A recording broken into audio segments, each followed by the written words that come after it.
Мачвам 2 мача в 2 минути за събота. Не забравяйте да ни последвате в Instagram, за да разберете как може да спечелите една от тези оригинални топки, с които разполагаме.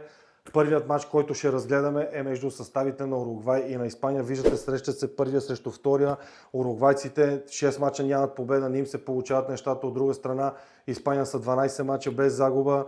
Може да кажем, че малко на Караминьол играят Уругвай, корнери, удари правят, но нищо, където може да се захванеме по-така.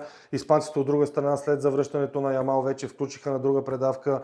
4-0 биха Саудитска Арабия, още един куп положения. Може да кажем, че това ще е доста важен матч. Победителя, първия ще има по-лек съперник, докато втория ще играе с Аржентина. Може да кажем, че испанците са с доста по-голяма класа, знаят как се печели важни матчове и ние ви съветваме да опитате единица с над гол и половина за Испания.